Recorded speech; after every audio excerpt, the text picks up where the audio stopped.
So guys, you are comfortable in English or in Hindi? Okay. And you? Hyderabad. And you? Okay. And you? Kerala. Okay, okay. So whenever I talk in Hindi, you can talk me and stop me. I will talk back to you and clear your doubts. So mainly I have actually taught most of the students in Hindi, but I have no problem in communicating in English. So since I have done my 12th and 10th class from Saint Xavier's, it's a Christian missionary school in small town Bhiwadi. After that, I joined my college in Kanpur. I did my engineering in chemical, but I usually have a preference to join Indian Army, but I haven't cleared that exam. I have failed mostly 9 times. I have eight times in Army. I have been rejected in SSB and one time in Navy. I have been rejected. So how this much I have been seen. After that, I prepared GATE in 6 months, 6 to 7 months. I prepared my itself, and I used to teach my fellow members, and I used to teach also the Kanpur students also. So after preparing almost 1 year and 1.6 years, I have acquired 84 rank in GATE 2024, and before that 660 rank in GATE 2023. So I've done pretty well up to my myself. I have done self study. I have seen how to study subjects. I know how to to to break this gap of 660 to eh, to rank under 100. And you know how much worth a rank under 100 is. PSU call will be must, क्योंकि PSU call आनी ही है.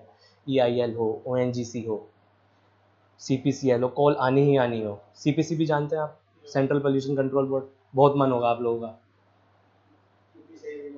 कितनी salary होती है उसमें? Do you know salary of CPCB? Not much. But why do we want to join CPCB? Why do we want to join National Green Tribunal, Central Pollution Control Board? Why do we want to join that? These environmental agencies. Have you seen? Because ऊपर की कमाई बहुत है, सही में. And I have seen my fellow members.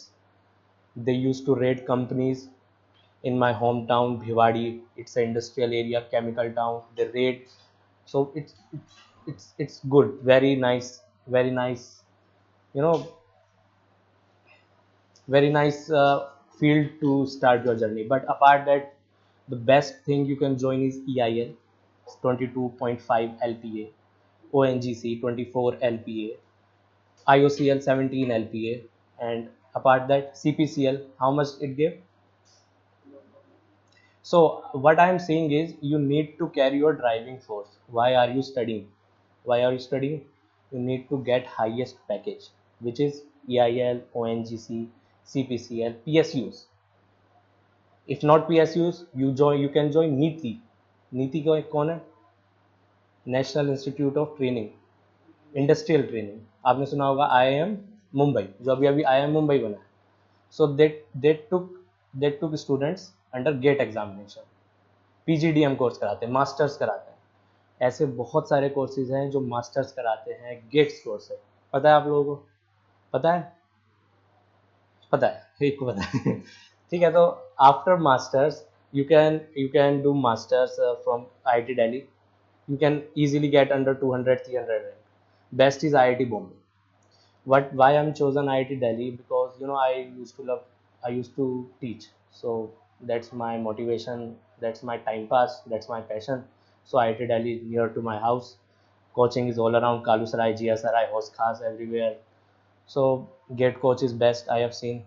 So I'm starting my journey from gate coach. Apart from that, I have already taught most of the students, many students, and many of my students have been cleared exam.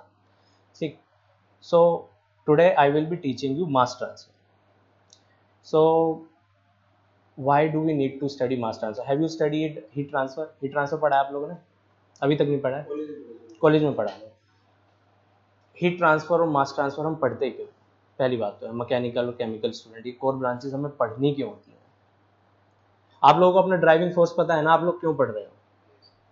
क्यों पढ़ रहे हो? क्योंकि आपको highest package चाहिए. Highest package नहीं तो priority देखिए. पैकेज, कॉलेज, नीति, सबसे ऊपर रहता है PSU. Why do we want to join PSU? Because IITs के बाद भी कैंपस प्लेसमेंट इतना ही जाता है। Why don't we get a package before earlier 2 years? आपको मेहनत करनी पड़ती है कॉलेज में 2 साल to get off campus placement, ज़्यादा भी जा सकती है। आईआईटी बॉम्बे एनर्जी ट्रांजिशन में इस बार 30 LPA का पैकेज गया है। बच्चे ने बहुत मेहनत करी होगी। एनर्जी ट्रांजिशन रिन्यूएबल एनर्जी में उन्होंने वर्क किया था, हाइड्रोजन में, जो कि हमारी कंट्री अब नीड है ना। तो आपको एनपीसीआईएल के बारे में पता है? नेशनल पावर कॉरपोरेशन, इनकी अभी अभी वैकेंसी आई है 72 केमिकल इंजीनियर्स इन्होंने अभी अभी हायर किया। लास्ट ईयर इन्होंने 50 हायर करी। क्यों हायर कर रहे हैं? बार्क काफ़ी ज़्यादा हायर क्यों कर रहा है? भाभा एटॉमिक रिसर्च, ये तो हम भूल ही गए, दादा हैं ये सबके। Why do we want to join these companies? क्योंकि बार्क हमें मास्टर्स भी कराता है, हमें स्टाइपेंड भी देता है। मास्टर्स कराता है हमें होमी भाभा इंस्टीट्यूट से या आईआईटी बॉम्बे से, न्यूक्लियर साइंस, ठीक है ना। ये 2 इंस्टीट्यूट कराते हैं, आई थिंक आईआईटी मद्रास और कराता है, बट अब वो बच्चे नहीं भेजते हैं। They don't send their students to IIT Bombay और Madras, they teach them nuclear science in their own institute in Homi Bhabha, which is in I think called Calicut. No, it's in Mumbai में इनका training complex. So your preparation, it should be like that. You should get under rank 100 at any cost. आपको 100 rank लाना है। वो कब आएगी? जब आप ऐसे सोचोगे कि मुझे टॉप 10 में आना। मैंने ऐसे ही सोचा था, मेरा एक क्वेश्चन गलत हुआ, मैं बाहर हो गया, 50 से बाहर हुआ, टॉप 20 से बाहर हुआ। सिली मिस्टेक्स आपको ऐसी लेके जाती हैं कि आपको फ्रैक्शनल कन्वर्जन को आप 2 से मल्टीप्लाई करना भूल गए, आपने 0.5 की जगह 0.05 लिख दिया। कैलकुलेटर नहीं चलाना। लैपटॉप चलाते हैं, कैलकुलेटर यूज़ करते हैं टीसीएस का, उसको आपको रोज़ यूज़ करना है। आपको वो कैलकुलेटर इस्तेमाल नहीं करना जो मैनुअल होता है, नहीं करना, एट एनी कॉस्ट नहीं करना। पूरा क्वेश्चन माउस पे हाथ रखकर पूरा सोल्व करना है। कैंसिल करके दोबारा वैल्यूज नहीं डालनी है। You will not put any values again. You will solve whole equation, whole question on that whole calculator by not cancelling it. You'll solve it in a one go. You should treat your values, because time नहीं होता हमारे पास, 3 minute होते हैं। 3 minute के अंदर आपको ऐसा लगता है गलत हो गया तो दोबारा करने का टाइम नहीं बचता है। बहुत ज़्यादा मेंटल प्रेशर रहता है। तैयारी आप इतनी करके जाते हो, उधर प्रेशर इतना ज़्यादा होता है, और आप क्वेश्चंस कितने गलत करते हो जो आपके आ रहे होते हैं, बहुत सारे। हम क्या करते हैं, जितने अभी अगर आपने गेट अटेम्प्ट किया होगा, गेट दिया होगा, आपने गलती क्या करी, कभी सोचा? गेट दिया किस किसने दिया? अच्छा, देखो गेट दिया होगा, सबसे पहले आपको ये देखना होता है क्वेश्चंस छोड़ने हैं। क्योंकि मैंने ये देखा है 75% जो क्वेश्चंस होते हैं वो अटेम्प्टेबल होते हैं, उसमें से आप सिली मिस्टेक्स करते हैं तो आपके क्वेश्चंस गलत होते हैं।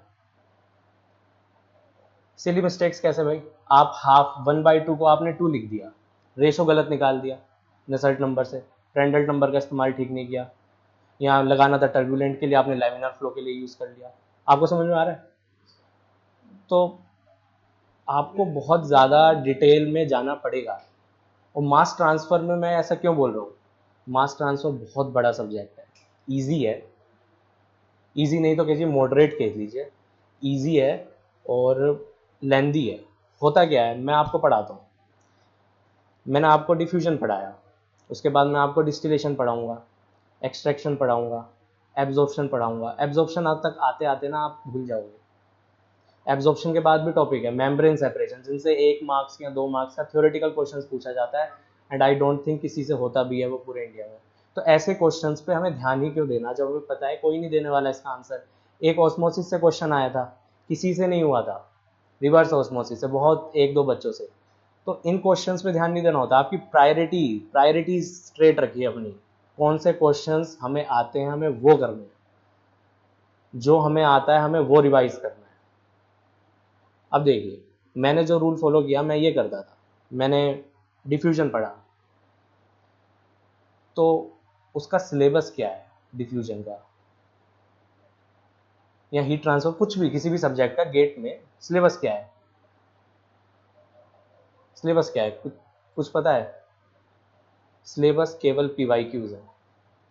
जितना उन्होंने पूछा है उतना ही पूछेंगे, उसे बाहर नहीं पूछते। They will not they will not ask anything different from PYQs। उन्हीं से ही पूछते हैं। PYQs मैंने रिपीट करे थे 11 से 12 बार, जब तक कि मुझे वॉमिट नहीं आने लगी थी। मुझे ऐसा लग रहा था कि अब पेपर हो जाए, अब खत्म हो।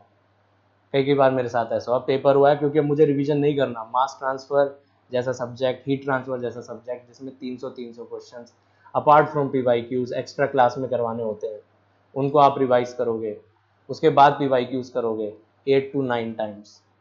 आपको एक एक क्वेश्चन की वर्डिंग से याद होती है। और गेट कैसे खेलता है आप लोगों के साथ? हीट ट्रांसफर में एक क्वेश्चन आता था, कोरिलेशंस आपको पता है? टर्बुलेंट के लिए, लेमिनार के लिए NU इक्वल्स टू 0.023, क्या होता था, प्रेंडल्ट की पावर 0.3 एंड रेनॉल्ड्स की पावर 0.8।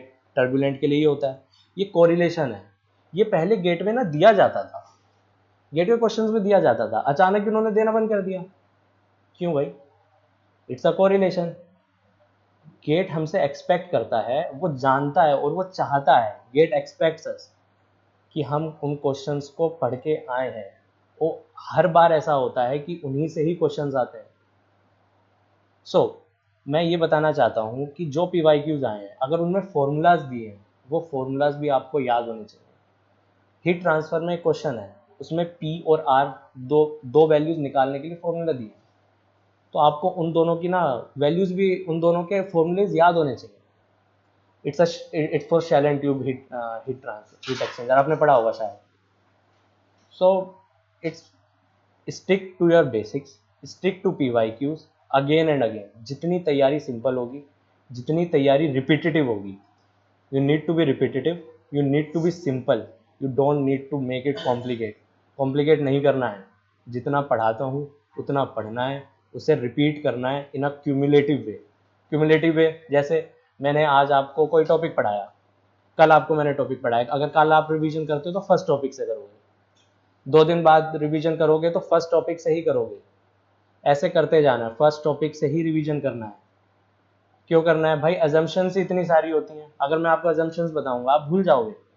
1 दिन 2 दिन 3 दिन बाद अजम्पशन भूल जाओगे, तो आपको बाय हार्ट याद होती है। और गेट ऐसे क्वेश्चंस पूछता है अजम्पशन से, इतने आसान आसान, आपसे गलत होगा ना आप सर फोड़ के आओगे अपना, घर पे आके सर फोड़ रहे होंगे, how can I make this mistake. इतना सिंपल क्वेश्चन, बहुत आसान क्वेश्चन। किसी ने गेट का क्वेश्चन पेपर देखा है? अगर दिया भी नहीं है तो आसान होता है भाई, पेपर आसान होता है। बस हमें सिलेबस याद नहीं होता है। जो चीज़ हमने आज पढ़ी ना वो तब याद नहीं होती है। सारा खेल ये है। अगर ये जो आज चीज़ मैंने पढ़ी है, अगर ये मुझे गेट के दिन याद रही, और प्रेशर नहीं दिया, उसी चीज़ को मैंने गुल्ली डंडे की तरह खेल दिया, 50-50 टेस्ट सीरीज दे दोगे 3-3 घंटे की। मैंने my it self I have given 57 test series of 3 hours। Apart from that topic wise test, subject wise test, 108 plus sometimes I have repeated those questions। so how much you have done, you need to learn। आपकी capacity क्या है उसको तोड़ने के लिए आपको अपनी capacity पता होनी चाहिए। फोर्ड वर्सेस फरारी देखी है किसी ने मूवी?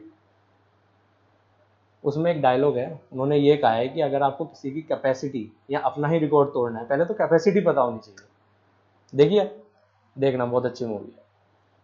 तो मास ट्रांसफर शुरू करते हैं। Why do we need to study mass transfer operation? So जब भी हम गाड़ी लेके जाते हैं पेट्रोल पंप पे, हमें पेट्रोल मिलता है, हम सैनिटाइज़र इस्तेमाल करते हैं, ठीक है ना, हम इसके अंदर गैस डालते हैं, P5 गैस होती है, क्लोरोफ्लोरोकार्बन गैस होती है। इनको हम ऑब्टेन कैसे करें? अगर आपने कभी देखा होगा, एसी को ओपन किया होगा, तो इसकी सर्विसिंग में फिन्स लगी रहती है। देखिए, फिन्स हीट ट्रांसफर के लिए, उसी फिन्स पे वेपर्स, छोटे छोटे ड्रॉपलेट्स, वेपर्स जमा हो रखे होते हैं। वो कैसे आए? How did they come on those fins? इसको ओपन करेंगे तो इस पर छोटे छोटे पानी की बूंदे होंगी। कहाँ से आई? वो हमारे एटमोसफेयर से ही तो आई। फेज ट्रांसफर हुआ, कैसे हुआ? गैसियस फेज से वो लिक्विड फेज में आई। आई कि नहीं आई? इससे हुआ क्या, अगर मैं इस रूम को बंद कर दूं और ये दोनों एसी चला दूं, एग्जॉस्ट बंद कर दूं, क्लोज कर दूं, तो जो कंसंट्रेशन, जो ह्यूमिडिटी वाटर की इस रूम में है वो कम होगी, क्योंकि भाई वाटर ड्रॉपलेट जा रहा है गैसियस फेज से वो लिक्विड फेज में जा रहा है।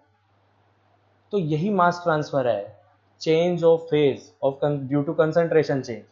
जब भी कंसंट्रेशन चेंज होता है ना, मोस्ट ऑफ टाइम वो फेज चेंज से होता है। कैसे मैं बोल रहा हूँ, और कोई एग्जांपल है, आप परफ्यूम डालते हो, परफ्यूम चेक करते हो, वो लिक्विड फेज में है, देखते हो थोड़ी देर में वेपराइज हो जाता है। तो ये हो कैसे रहा है, इसको हम आसानी से समझे कैसे, इसको समझने के लिए हीट ट्रांसफर समझते हैं थोड़ा सा, पूरा नहीं समझा रहा। आप हीट ट्रांसफर में आपने स्लैब पढ़ी होगी, 1 सेकेंड, ये होती है स्लैब। किसी भी हीट या एनर्जी को पास करने के लिए इससे, मान लीजिए इसका टेम्परेचर क्या है T1, ठीक है ना, ज़्यादा है, इसका मान लेते हैं T2 है, इस फेस, इन दोनों फेसेस का टेम्परेचर अलग अलग है। तो हीट को Q है, वॉट पर मीटर स्क्वायर, ठीक है ना, वॉट हम हीट एनर्जी को रिप्रेजेंट करते हैं ना वॉट से, भाई जूल पर सेकंड होता है वॉट, पता है ना, बता दीजिएगा अगर कुछ भी प्रॉब्लम हो।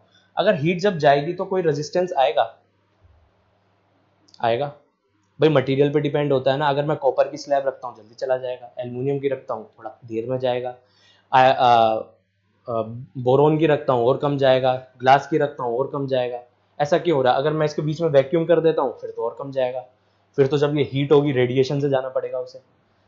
सो ये रेजिस्टेंस है। ऐसा ही हमें मास ट्रांसफर में रेजिस्टेंस मिलता है, उसमें क्या होता है, उसे हम क्या कहते हैं, फेज रेजिस्टेंस कहते हैं। मान लीजिए कोई कंसंट्रेशन चेंज है, कोई सोल्यूट है, यहाँ पर मैं ये मॉलिक्यूल्स डाल देता हूँ, और ये क्या है, हमारा लिक्विड फेज है, क्या है, this is liquid phase and this is gaseous phase. Think of a perfume, हमने परफ्यूम यहाँ पर स्प्रे किया, अब लिक्विड फेज से गैसियस फेज में जाने में क्या उसको रेजिस्टेंस लगेगा, आपने देखा होगा, मैंने छिड़का वो गायब। क्या मैं ऐसी कंडीशंस बना सकता हूं कि वो जाए ही ना, can we make this condition, कैसे, मैं रेजिस्टेंस बढ़ाना चाहता हूं, हाँ कैसे बढ़ाऊंगा, हाँ अगर मैं यहाँ पर गैसियस में इसकी कंसंट्रेशन बढ़ा दूं पहले से ही, तो ये जा नहीं पाएगा, इट विल नॉट एवेपोराइज, क्योंकि वो पहले से ही है, इक्विलिब्रियम हमें मिल चुका है पहले से ही। कभी गर्मियों में देखा होगा जिस दिन बारिश हो जाए तो पसीना भी नहीं उठता, नहीं उठता ना, कितनी दिक्कत होती है, चिपचिपाहट होती है। क्यों नहीं जा रहा भाई वेपर फेज में, हमें तो दिक्कत हो रही है, क्योंकि एनवायरनमेंट में पहले से ही मॉइस्चर है। तो हमें क्या चाहिए होता है, हमारे पास ना ये रेजिस्टेंस होता है। तो इसके लिए ना कई सारी थ्योरीज दी गई हैं, वो भी हम पढ़ेंगे डिफ्यूजन में। डिफ्यूजन पढ़ रहे हैं ना, पहले डिफ्यूजन पढ़ रहे हैं, लिख लेंगे। डिफ्यूजन है, ठीक है ना। तो कई सारी थ्योरीज दी गई हैं, फिल्म थ्योरी है, पेनिट्रेशन थ्योरी है, हिग्बीज की, कैसे मास ट्रांसफर होता है। सो एक सबसे इंटरेस्टिंग टॉपिक लेते हैं, वो होता है पेट्रोल का या इथेनॉल का, ठीक है ना। अब तो हम इथेनॉल भी मिक्स कर रहे हैं ना भाई, पेट्रोल में कितना परसेंट कर रहे हैं, 20% कर रहे हैं। हमारी एस्पिरेशन क्या है, 27 to 30%। हम ब्राजील के पास पहुंचना चाहते हैं। ऐसा क्यों करना चाहते हैं कि हमें बाहर से इंपोर्ट कम हो, भाई 30% कम होगा तो हज़ारों करोड़ लाखों करोड़ का फायदा होगा। सैंक्शंस भी का हमारे पास असर होता है बहुत ज़्यादा यूएस का। तो हम ये इथेनॉल प्रोडक्शन बनाने के लिए सब में ना heat transfer, mass transfer operation की बहुत ज़्यादा बहुत बेसिक डिटेल्स लगती हैं। हम डिस्टिलेशन टावर पढ़ते हैं, हम एब्जॉर्प्शन टावर पढ़ते हैं, इसमें हमें पता होना चाहिए हम किस टेम्परेचर पे we will send our feed, at what temperature we will exit our feed, at what temperature I will play our condenser, at what temperature I will play our boiler। तो सबकी जानकारी आपको कौन देता है, मास ट्रांसफर देता है। ये सब्जेक्ट रन करता है हीट ट्रांसफर के parallel. It is much easier to understand when you learn it with heat transfer, ठीक है ना। नहीं भी पढ़ा है, बहुत आसान है, हीट ट्रांसफर कुछ नहीं है, हीट ट्रांसफर बच्चों का खेल है, हम सेकंड सेमेस्टर में पढ़ लेते हैं। यार आप मुझे देखे देखे लग रहे हो, पता नहीं क्यों, नहीं पीछे भाई, हाँ हाँ पता नहीं क्यों, छोड़, ठीक है। सो हम पहले पढ़ते हैं diffusion. How will you describe diffusion?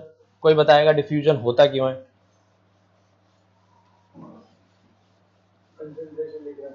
हाँ, कंसंट्रेशन डिफरेंस की वजह से। और हमारे molecules higher to lower concentration जाते हैं, lower to higher? Higher to lower. ऐसा क्यों? इक्विलिब्रियम बनाने के लिए, या टू अचीव केमिकल पोटेंशियल। आपको इन सवालों के जवाब जो मैं पूछ रहा हूँ आपको बताना है, इंटरेस्ट लेके बताना है, क्योंकि यही सेम सवाल आपसे वो पूछते हैं एनपीसीआईएल इन सब में। और आपको बता दूं, एनपीसीआईएल के इंटरव्यू में जाओगे अगर आप टॉप 100 में भी पहुंच गए, कॉल तो आनी पक्की है। वो बता देंगे, रेशो बताते हैं 1:12। इस बार 1:12 है, एक सीट पे 12 बच्चों को बुलाएंगे, तो कॉल कहाँ तक जाएगी? 800 बच्चों तक। 72 सीट्स हैं। उस वहां पे पहुंचने के बाद ना सब बराबर हो जाते हैं। अंडर 100 वाला भी 800 रैंक वाले के साथ ना सेम कैपेबिलिटी रखता है। वो पहले ही बता देते हैं कि आपका गेट स्कोर केवल सिलेक्शन पर्पसेस के लिए है। तो आपको अपना इंटरव्यू बहुत अच्छे से ध्यान रखना है, क्योंकि हमारा मेन एम क्या है? मेरा मेन एम तो पीएसयू था, ठीक है ना। फिर मैंने पीएसयू छोड़ा, मुझे देखा बहुत ज़्यादा वर्कलोड है। इंडस्ट्री मैंने अपने पिताजी को देखा, use to work 14 hour 8-9 hour. तो मैंने छोड़ा कि भाई I think teaching line will be good as per, क्योंकि मुझे अच्छा नहीं लगता कोई बोले ये करो वो करो। नहीं, आप लोगों तो एज कम हो जाती है अगर अपने छोटे से साथ काम करो तो। सो डिफ्यूजन क्या क्या चाहिए होगा? अगर मेरे पास सॉल्यूट है, ये लेयर है, ये क्या है? Higher concentration. ये क्या है? Lower concentration. इक्विलिब्रियम अचीव करने के लिए ये रेजिस्टेंस ओवरकम करेंगे या नहीं करेंगे, ये तो हमें कंडीशंस पे डिपेंड होती है, उसको छोड़ते हैं। मान लीजिए करते हैं, इक्विलिब्रियम अचीव हो जाता है, डिफ्यूजन हो गया। बट कौन सा डिफ्यूजन है? How will you describe diffusion? Diffusion के भी कई तरीके होते हैं भाई। एक तो होता है molecular diffusion, one type is molecular diffusion, and other is turbulent diffusion. Have you learned about natural convection or forced convection? It is natural convection. It is forced convection. We are running co-parallelly. अगर थोड़ा सा भी पढ़ा है ना तो बहुत बहुत मजा आएगा, नहीं भी पढ़ा कोई बात नहीं, समझ में आएगा। मोलिकुलर डिफ्यूजन होता क्या है? ये यहाँ पे मॉलिक्यूल्स ब्राउनियन मोशन से मूव कर रहे हैं। अगर हमारा solution, if our system is above absolute zero, if our system is above absolute zero मतलब above 0 केल्विन, 0 नहीं, 0 डिग्री सेल्सियस नहीं, 0 केल्विन, 0 केल्विन से ऊपर होगा तो टेम्परेचर ग्रेडियंट के वजह से हमारे मॉलिक्यूल्स मूव करेंगे। वो क्या है? Molecular diffusion. It is molecular diffusion. And other is turbulent diffusion. हमने मिक्सर का यूज किया, वो टर्बुलेंट डिफ्यूजन है। हमने बाहर का एजेंसी लगा दी उसको डिफ्यूज करने के लिए, हीट कर दिया सिस्टम, वो क्या है? Turbulent diffusion. तो हम टर्बुलेंट डिफ्यूजन हटा देते हैं। We will study it in mechanical operation, ठीक है ना, but we will here study molecular diffusion. So how will you measure diffusion? Anybody? How will you measure diffusion? How much it is happening? जो भी मन में है बताइए। Yeah, in which unit how can you measure it? Like in heat transfer you measure heat transfer in watt per meter square, or in watt in heat flux, but in mass transfer you will measure it in mass transfer flux. And what could be the unit of mass transfer flux? Anyway, क्या unit हो सकती है मास transfer flux की? जो hint चाहिए hint भी पूछो सवाल पूछने से पहले। क्या हो सकता है? हाँ, या किलोग्राम पर सेकंड, बस एक यूनिट रहेगी, मीटर स्क्वायर। क्या है ये? Mass transfer flux. Anything else? कोई और unit? Class 12 solution second chapter. Anybody? Chemistry, inorganic? हाँ, mole concept, convert this in mole concept, molar concept, kilo mole, per metre square per second, है ना। ये 2 units हैं हमारे पास। ये क्या बताएंगे, ये हमें बताएंगे कितना मास ट्रांसफर हुआ है। जैसे हमारे हीट ट्रांसफर में वॉट पर मीटर स्क्वायर होता था या जूल्स पर मीटर स्क्वायर पर सेकंड होता था, यही होता था ना भाई, जूल्स पर मीटर स्क्वायर पर सेकंड, यही होता था। उसी को हम वॉट पर सेकंड कहते थे, सॉरी वॉट पर मीटर स्क्वायर कहते थे। अरे लिखो मत, अभी हो जाएगा, बस सुन लो अभी। तो ऐसे समझो,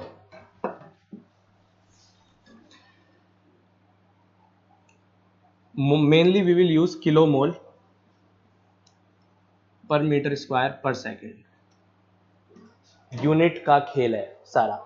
गेट कंफ्यूज करता है आपसे, वो क्या बोलेगा, आपसे बोलेगा फ्लक्स निकालने के लिए, क्या बोलेगा, फ्लक्स इन किलो मोल पर second. Is it a flux, क्या ये फ्लक्स है, ये यूनिट फ्लक्स की है, क्योंकि मीटर स्क्वायर है ही नहीं यहाँ पर। भाई इलेक्ट्रिक फ्लक्स पढ़ा है ना आपने 12th में, क्या होता था, कितनी रेज इलेक्ट्रॉन्स जा रहे हैं per metre square. Mass transfer flux क्या हुआ, कितना मॉलिक्यूल्स जा रहे हैं पर मीटर स्क्वायर। गेट ने पूछा है फ्लक्स इन किलोमोल पर सेकेंड, वो कंफ्यूज कर रहा है। अगर आपने फ्लक्स पढ़ा और आपने इस यूनिट में आंसर दे दिया, एनएटी का क्वेश्चन होगा, गलत हो जाएगा। और अगर एमसीक्यू का होगा तो इसका भी एक ऑप्शन होगा गारंटीड। बहुत अच्छा प्ले करते हैं। तो आपको ना यूनिट्स पे ध्यान देना है क्वेश्चन पे। पीवाईक्यू जब भी करोगे यूनिट्स देखनी है।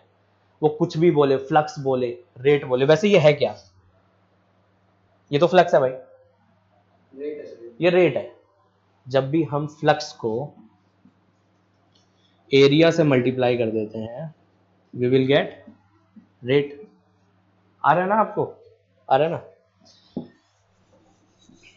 तो इसको मैं तो सी से डिफाइन करता हूं, और डेंसिटी भी एक तरीके से हमारी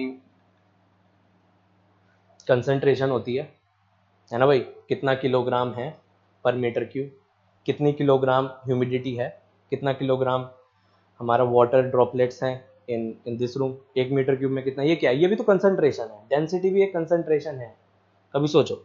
ठीक है, उसके बाद कुछ और हो सकता है। हाँ हाँ चलो, मोल per metre square per second, हाँ वही बात है। वो जब बोलेगा तो कन्वर्ट कर लेंगे भाई 1000 से मल्टीप्लाई करने के बाद। अच्छा, और एक भाई ने बताया था kilogram per metre square per second. ठीक है, एक ये यूनिट है। तो इनको आप नोट कर लीजिए, इन 3 को, चारों को नोट कर लीजिए। पहले तो टॉपिक डालिएगा concentration.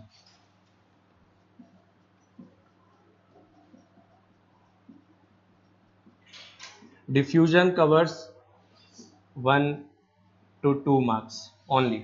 After that it covers almost 9 to 10 marks diffusion के बाद। ये केवल एक 15 से 20% का टॉपिक है, और जो मैं आपको पढ़ा रहा हूँ गेट के पीवाईक्यू से एक इंक्लाइंड पढ़ा रहा हूँ, जिससे आपके क्वेश्चंस सोल्व हो, फालतू की चीज़ नहीं।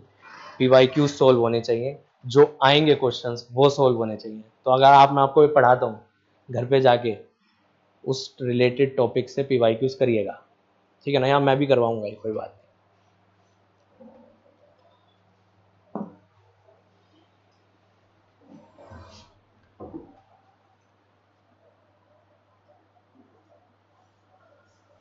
लिख लिया।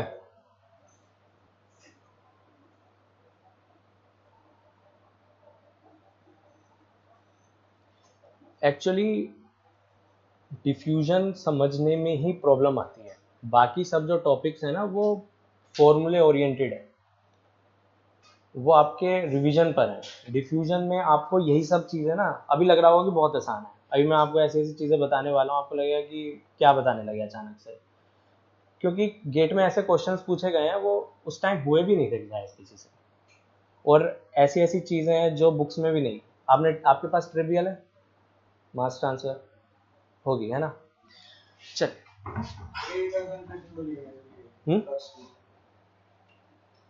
कहाँ पर, हाँ कंसंट्रेशन है, किलोमोल पर मीटर स्क्वायर पर सेकेंड।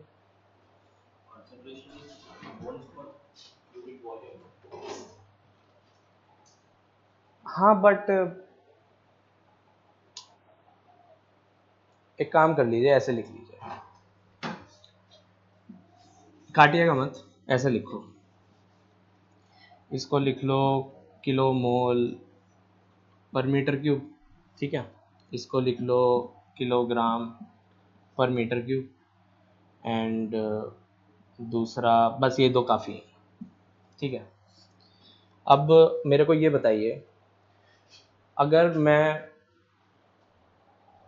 मेरे पास एक पानी का गिलास है, let's say if I have a glass of water, अगर मैं उसमें एक इंक डालता हूँ, इंक की ड्रॉपलेट डालता हूँ, पहली बात तो ग्लास में हम जो स्टडी कर रहे हैं उसकी पहले अजम्पशंस देखो, गेट क्या पूछता है, अजम्पशंस पूछता है। तो पहली बात तो हमारा जो सिस्टम है वो आइसोथर्मल है, स्टेडी स्टेट पे है, कोई केमिकल रिएक्शन नहीं हो रही है, ना कोई जनरेशन हो रहा है, ठीक है ना, आइसोथर्मल है, स्टेडी स्टेट है, और क्या है, आइसोट्रोपिक है। आइसोट्रोपिक पता है, आइसोट्रोपिक मीन्स कोई भी प्रॉपर्टी आइसोट्रोपिक होना, फिजिकल प्रॉपर्टी आइसोट्रोपिक होना, वो कांस्टेंट होती है हर लेंथ पर। आपने 12th क्लास में फर्स्ट चैप्टर होता था सॉलिड स्टेट, उसका कंसंट्रेशन, अगर आपने डिफरेंस देखा होगा, उसमें एक प्रॉपर्टी होती थी लास्ट की लाइन में, आइसोट्रोपिक, एनाइसोट्रोपिक एंड आइसोट्रोपिक, याद आया कुछ? आइसोट्रोपिक क्या होता था, उसमें उन्होंने बताया था कि अगर मैं इस लेंथ में रेजिस्टेंस नापूं किसी भी मटेरियल की और इस लेंथ में नापूं, सब में सेम आता था, कोई वेरी नहीं है। तो जो डिफ्यूजन हो रहा है मेरे सिस्टम में, मेरे ग्लास में मैंने इंक डाली, वो हर जगह हर डायमेंशन में सेम हो रहा है। और पहली बात, मैं स्टडी जो कर रहा हूँ वो एक डायमेंशन में कर रहा हूँ, so 1D steady state, no generation, no chemical generation, no reaction, ठीक है ना। अब ये बताइए कि अगर मैं उसको जूम इन करता हूँ, मैं मॉलिक्यूल्स को देखता हूँ, तो मैं उन मॉलिक्यूल्स को मैं velocity, how will I measure velocity, क्योंकि मॉलिक्यूल्स तो अनगिनत है, कुछ कुछ ऐसे मॉलिक्यूल्स हैं, कुछ ग्रुप ऐसा है मॉलिक्यूल्स का जो इस वेलोसिटी से जा रहा है, कुछ ग्रुप ऐसा है जो अलग वेलोसिटी से जा रहा है, तीसरा ग्रुप ऐसा है जो अलग से जा रहा है, और हमें भी इन सभी ग्रुप्स की वेलोसिटी मेजर करनी है एक डायरेक्शन में। भाई फ्लक्स निकालना है ना, तो एक ही तो डायरेक्शन में करते थे, याद करो 12th क्लास में, बैक टू बेसिक्स, हमेशा जब भी हम फोर्स निकालते थे तो उसका एक perpendicular force and horizontal force निकालते थे ना। भाई हमारे जो मॉलिक्यूल्स हैं, ये तो जा रहा होगा कहीं भी, लेकिन हमें उसकी वेलोसिटी कहाँ निकालनी है, हमें एक डायरेक्शन में निकालनी है, जिस डायरेक्शन में मैं स्टडी कर रहा हूँ, हमें उस वेलोसिटी को क्या करना है, रेजोल्यूट करना है। क्या करना है, रेजोल्यूट करना है। तो पहली बात तो हम मेजर कैसे करें, इतनी सारी वेलोसिटीज है, मिलियंस ऑफ पार्टिकल्स हैं, how will I measure it, anything, by taking average. Average, there are two kinds of average, mass weighted average and molar weighted average। मैं आपको इसकी डेफिनेशन लिखवा देता हूँ अपने नोट्स से, wait a second,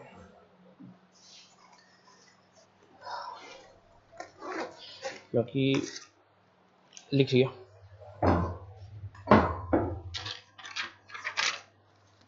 the velocity और macroscopic velocity of component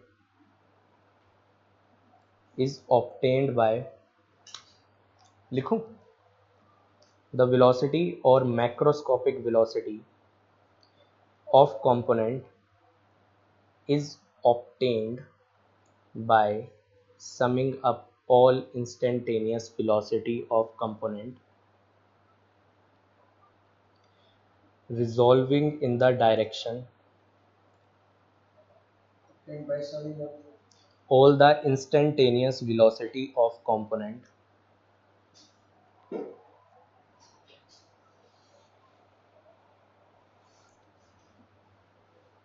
resolving in the direction perpendicular to the interface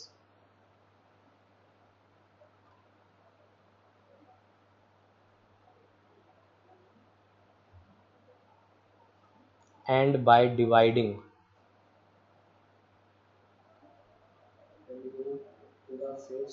and by dividing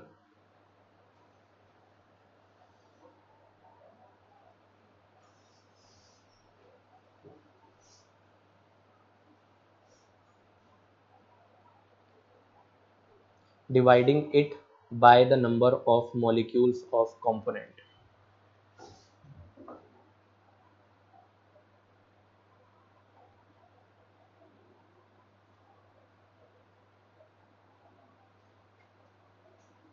एक बार इस डेफिनेशन को रिपीट करते हैं. द वेलोसिटी और मैक्रोस्कोपिक वेलोसिटी. ये मैक्रोस्कोपिक क्या होता है भाई? हाँ, मैक्रोस्कोपिक माइक्रोस्कोपिक से भी एक छोटी स्टडी होती है. तो यहाँ पे मैंने वेलोसिटी को क्या बोला? Macroscopic velocity. ठीक है ना, जरूरी नहीं है बट पता होना चाहिए. Of component is obtained by summing up all instantaneous velocity. पहले तो इन्होंने बोला है कंपोनेंट. मेरी जो स्टडी है ना वो दो कंपोनेंट की है. वो क्या है? बाइनरी मिक्सचर है, ए एंड बी. ए क्या है? मेरी इंक है. बी क्या है? मेरा वाटर है, जो कि एक स्टैग्नेंट पोजीशन में है, वो मूव नहीं कर रहा है. जो भी डिफ्यूजन हो रहा है वो थर्मल डिफ्यूजन से हो रहा है. तो मेरा जो कंपोनेंट है ना ए, अगर मुझे उसकी वेलोसिटी बतानी है, obtained by summing up all the instantaneous velocity, किसी एक इंस्टेंट पे, किसी एक टाइम पे मैं निकाल रहा हूँ वेलोसिटी. समझ रहे हो? मैं ऐसा नहीं हो रहा कि इस टाइम की वेलोसिटी, इस टाइम की वेलोसिटी, इस टाइम की अलग अलग वेलोसिटी निकाल रहा हूँ. मैं एक टाइम पे वेलोसिटी निकाल रहा हूँ by averaging the velocities of all the molecules and dividing it by the number of molecules. It is as simple as that, which is defined by UA. कैसे निकाली भाई? क्या है? UA है. और मैंने इसको कैसे देखा? मैंने मॉलिक्यूल्स को देखा कैसे? मैंने देखा कि मैं घूम के देख रहा हूँ, या चल के देख रहा हूँ, या दौड़ के देख रहा हूँ, या बैठ के देख रहा हूँ. दो तरीके से देख सकता हूँ. या तो मैं चलते चलते देख सकता हूँ, या मैं रुक के देख सकता हूँ. तो दोनों में हमारा UA डिफर करेगा कि नहीं करेगा? फ्रेम ऑफ रेफरेंस चेंज हो रहा है. हमने पढ़ा था फ्रेम ऑफ रेफरेंस फिजिक्स में, है ना भाई, रिलेटिव वेलोसिटी का कॉन्सेप्ट. तो यहाँ पे जो UA है ना, with respect to stationary observer है.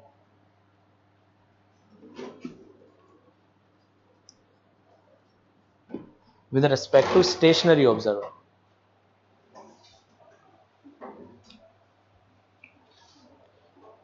इसी डेफिनेशन के बाद आप UA लिखिए. It is defined, it is denoted by UA. आगे लिखिए with respect to stationary observer. velocity of component A with respect to stationary observer.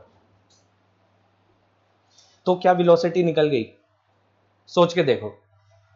आप लोगों ने पहले ग्लास तो देखा, थोड़ा विजुलाइज करा. किसी ने पूछा कितनी इंक डाली मैंने? कितनी इंक मतलब कितना किलोग्राम नहीं, कितना ग्राम नहीं, कितना मिलीग्राम नहीं. मैं पूछ रहा हूँ उसका फ्रैक्शन कितना है उस सिस्टम में. भाई वेलोसिटी हमारी उस पर भी तो निर्भर करेगी, how much it is in the system. क्या इससे वेलोसिटी निकल गई हमारी UA से? नहीं निकली भाई. ये UA है क्या? ये ग्रुप ऑफ मॉलिक्यूल्स है. ठीक है ना. अभी सारे मॉलिक्यूल्स की तो बात भी नहीं हुई है. ये ग्रुप ऑफ मॉलिक्यूल्स है जिसकी एवरेज करके वेलोसिटी UA आई है, जिसकी मैंने वेलोसिटी परपेंडिकुलरली एक सरफेस एरिया पे निकाली है. बाकी सभी मॉलिक्यूल्स का क्या? वेट फ्रैक्शन का क्या? तो यहाँ पे ना दो तरीके की वेलोसिटीज आती हैं इसी से, mass weighted velocity and molar weighted velocity. ध्यान से सुनिएगा. Mass weighted velocity mechanical operation पढ़ा है? नहीं. तो ये जो वेटेड है ये हमारा उसी से ही आता है. पढ़ोगे, मैं समझा दे रहा हूँ. Molar weighted velocity. मान लीजिए UA एक ग्रुप की वेलोसिटी है, UB दूसरे ग्रुप की वेलोसिटी है. Since there are only two components A and B, है ना भाई. भाई मेरे पास UA है और UB है, मैंने मेजर कर ली, और कोई ग्रुप नहीं है. I have taken my study to the simplest level. UA and UB. तीसरे की हम बात ही नहीं कर रहे। ऐसा ही करते हैं हम रिसर्च पेपर में, हम पहले छोटा पढ़ते हैं, उसमें कमियां निकलती जाती हैं आगे जब हम स्टडी करते हैं, यूए एंड यूबी। देन ये जो वेलोसिटी है, ये तो जो यूए है वो कितने पार्टिकल्स की वेलोसिटी है विद रिस्पेक्ट टू यूबी, इसको कैसे करेंगे,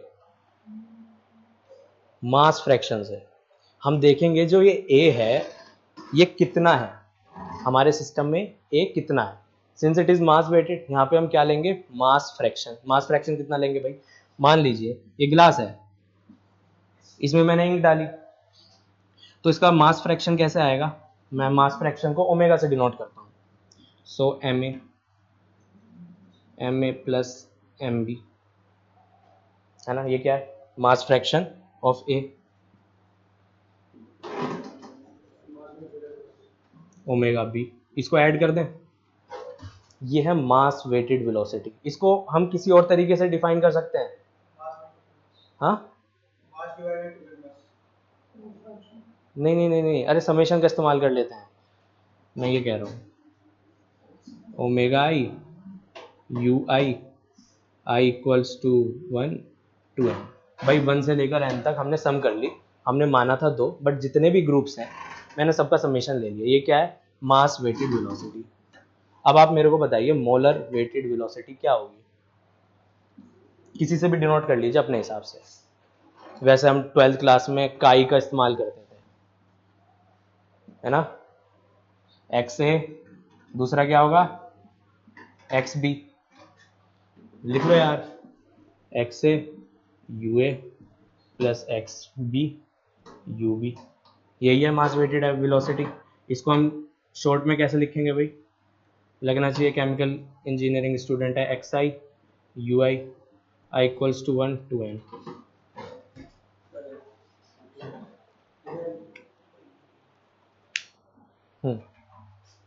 बोलो,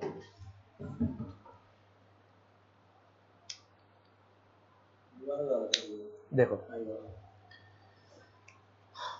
एक बार ऐसे समझो, मैंने सभी मॉलिक्यूल्स को पहले तो देखो ग्लास है मेरे पास, मैंने ग्लास को जूम इन किया जैसे मोबाइल स्क्रीन पर करते हो, मैंने मॉलिक्यूल्स देखे, मेरे पास 2 तरीके के मॉलिक्यूल्स दिख रहे हैं, उनको विजुअलाइज करो। एक मॉलिक्यूल है रेड कलर के ए एंड दूसरे मॉलिक्यूल्स हैं ब्लू कलर के। देखा आपने, पहले ए मॉलिक्यूल्स देखे, आपने ए मॉलिक्यूल्स देखा और कि यार ये तो रैंडमली मूव कर रहे हैं, लेकिन आपको अपनी स्टडी के लिए 1 डायमेंशनल स्टडी करनी है, तो आपने क्या करा, एक्स एक्सिस चुन ली। भाई मैं अपनी ना, मैं क्या करता हूँ, मैं ए मॉलिक्यूल्स यानी कि रेड मॉलिक्यूल्स की मैं स्टडी करता हूँ एक्स एक्सिस पर। तो एक मॉलिक्यूल इधर जा रहा था, मैंने उसकी क्या करा, उसकी वेलोसिटी एक्स में निकाल दी, कॉस थीटा भाई, यू कॉस थीटा निकाल दी। एक मॉलिक्यूल पीछे जा रहा था, उसको माइनस कर दिया, माइनस यू कर दिया। तो सबकी स्टडी करके ना मैंने पहले तो एक्स कंपोनेंट निकाला, उसके बाद देखा यार ये तो बहुत सारे हैं, अब मैं सबकी वेलोसिटीज को लिख नहीं सकता, क्या करें, तो उसका ना उसने एवरेज ले लिया, सबकी वेलोसिटीज को ऐड किया। मान लीजिए इस मॉलिक्यूल की वेलोसिटी है 2 3 4 2 1 0.1 0.2 0.3 and divided it by the number of molecules जितने हमारे थे। ऐसे मैंने ए के लिए किया, ऐसे मैंने बी के लिए किया, बट ए और बी में क्या रिलेशन है, क्या ए और बी में कोई फर्क नहीं होता, मतलब क्या ए बी पे डिपेंडेंट नहीं है, डिपेंडेंट है ना। एक शब्द होता है एफिनिटी, लव, अगर ए और बी की एफिनिटी होगी तो वो मिक्स होंगे, नहीं होगी तो नहीं होगी, तो भाई एफिनिटी होगी, ज्यादा होगा तो ज्यादा मिक्स होगा भाई। तो हम उसकी वो कितना है वो कैसे निकालें, तो उसको हमने निकाला है mass weighted average and molar weighted average.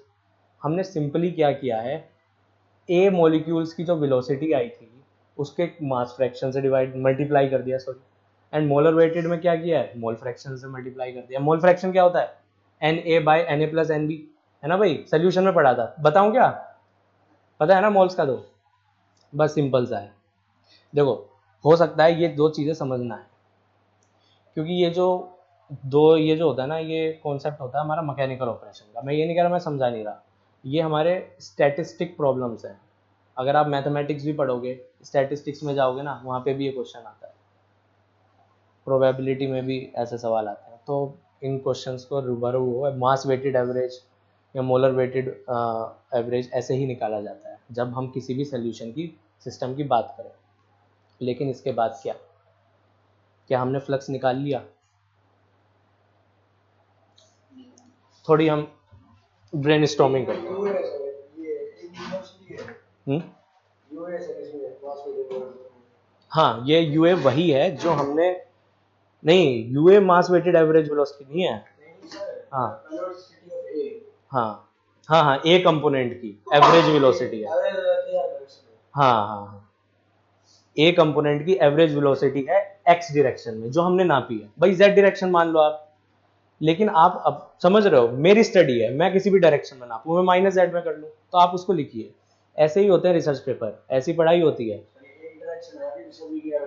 या तो भाई किसी ने देखा थोड़ी ना है कि मॉलिक्यूल जा रहा है, किसी ने देखा है? किसी ने देखा है कि रेजिस्टेंस हो रहा है?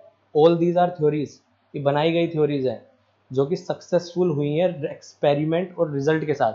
एक्सपेरिमेंट जो वैल्यूज आई थ्योरेटिकल वैल्यू, और जो रिजल्ट में वैल्यू आई वो हमारी सिमिलर, लगभग सिमिलर आए, तो थ्योरी सक्सेसफुल हो गई। हमें दिखता नहीं, ऐसा नहीं कि मैंने माइक्रोस्कोप देखा और एक मॉलिक्यूल इधर जा रहा है, एक मॉलिक्यूल इधर जा रहा है, मैंने माना।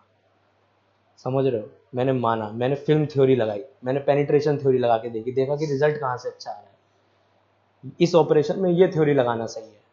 ऐसे होता है, ठीक है ना? एक एक्सिस का एवरेज होता है। हाँ, एक एक्सिस का क्यों हो रहा है? क्योंकि मैंने डेफिनेशन में लिखा है summing up instantaneous velocity in a of a component resolving in the direction perpendicular to the interface। Interface क्या है भाई? जहां से हमारा कोई मॉलिक्यूल दूसरी जगह पर जाता है तो उसको एक इंटरफेस क्रॉस करना पड़ता है, रेजिस्टेंस क्रॉस करना पड़ता है, जैसे हीट जाती है, पढ़ोगे। जैसे कि समझो यार, वही है, जैसे ये मॉलिक्यूल है, इसको यहाँ जाना है तो एक इंटरफेस को क्रॉस करना पड़ता है, एक रेजिस्टेंस क्रॉस करना पड़ता है, ऐसे ही नहीं चला जाता हो। उसको क्या चाहिए होता है? टेम्परेचर ग्रेडियंट चाहिए होता है ये क्रॉस करने के लिए। भाई जाना होता, अगर बिना एनर्जी के जाना होता चला जाता, नहीं गया ना। तो भाई मैं अपनी स्टडी ना, यार तुम देखो ऐसे समझो, ज़्यादा लंबा नहीं लेके जाऊंगा। मान लीजिए ये मेरा ग्लास है और भाई आप बैठे हो यहाँ पर, ठीक है, और आप अपनी स्टडी करना चाहते हो, तो आपने एक एक्सिस चुन ली which is X axis. There are millions of molecules which are moving randomly. एक इधर जा रहा है, एक इधर, एक इधर, एक इधर। आप स्टडी कर पाओगे? नहीं कर पाओगे। पहले आपने ये प्रॉब्लम सॉल्व करी, आपने इनका u cos थीटा लिया, सबका u1 cos theta, u2 cos theta, u3 minus u3 cos theta, भाई क्योंकि इस तरफ जा रहा है ना, ठीक है ना, तो फिजिक्स में बचाओ। लिया, सबको ऐड किया, भाई कितने मॉलिक्यूल्स को ऐड किया? डिवाइडेड बाय n कर दिया, वो है आपका यूए। और वो स्टेशनरी ऑब्जर्वर से हुआ है, आपने केवल खड़े होके किया, आपने मूव नहीं किया है, आप मूव नहीं हुए हो, ठीक है ना?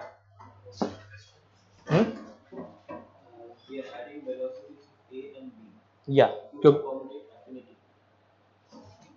एफिनिटी मैंने इसलिए बोला कि जैसे कि अब आप ये बोलो कि मैंने इंक डाली, अब एक गिलास में मैंने कम इंक डाली, दूसरे में मैंने ज़्यादा डाली।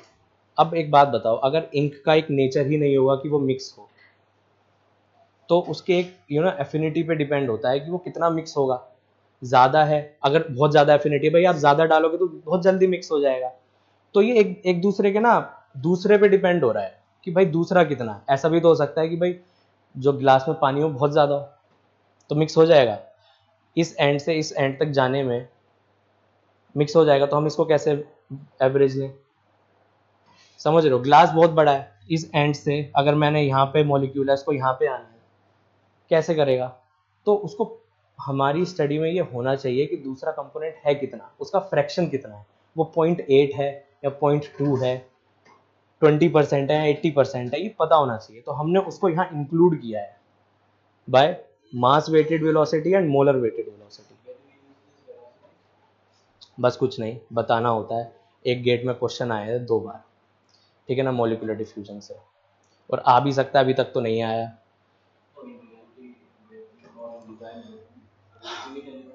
हमें इससे मास ट्रांसफर फ्लक्स निकलता है। चलिए आप ही निकालिए। मेरे पास कंसंट्रेशन है, मेरे पास वेलोसिटी है, कर ली।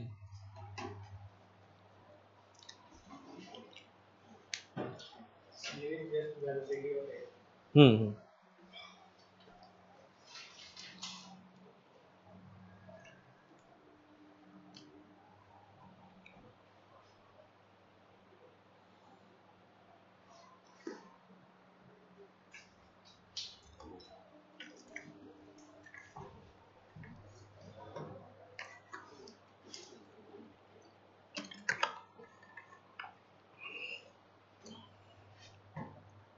बिलीव मी, मैं जितनी एनर्जी इस टॉपिक में स्पेंड कर रहा हूँ समझाने के लिए, क्योंकि ये टॉपिक्स आपको पता नहीं है, उतनी ही कम एनर्जी मुझे डिस्टिलेशन और उतनी ही कम एनर्जी आपको स्पेंड करनी पड़ेगी बाकी टॉपिक्स को समझने में, क्योंकि वो बहुत बहुत इंटरेस्टिंग है, बहुत मज़ा आता है। डिस्टिलेशन एब्जॉर्प्शन पढ़ने में बहुत मज़ा आता है, मेरे फेवरेट है।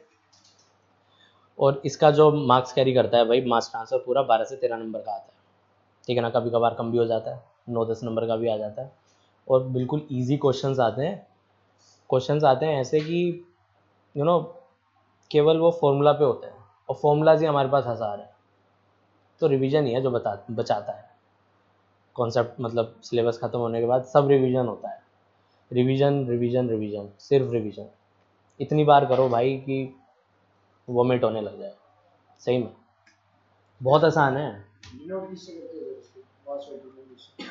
मास वेटेड वेलोसिटी को आप, यही होता है पूरा फॉर्मूला, इसको आप इक्वल लिख दीजिए और यहाँ पे इसको इक्वल लिख के मीटर पर सेकेंड। भाई फ्रैक्शन की तो कोई भी यूनिट नहीं होती है ना, फ्रैक्शन की कोई यूनिट नहीं होती ना, तो बचा यू क्या होता है, मीटर पर सेकेंड। अब आप मेरे को मास फ्लक्स निकाल के दिखाइए और मोलर फ्लक्स निकाल के दिखाइए by using concentration and velocity, by using concentration and velocity. Hint बता दिया है आपको, क्या निकालना है, मास फ्लक्स एंड मोलर फ्लक्स।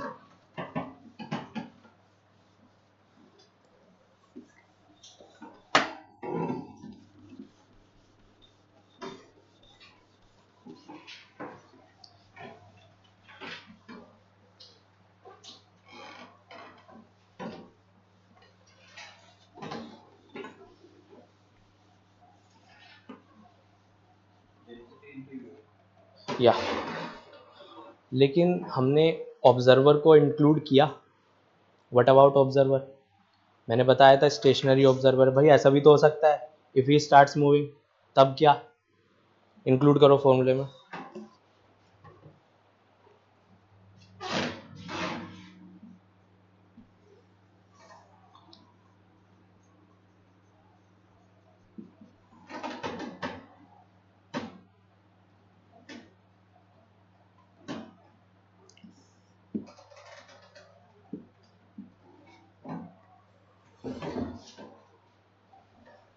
कोई रिजल्ट,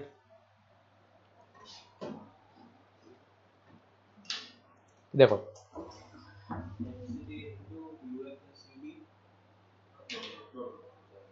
कोई बात नहीं, देखो अब समझो।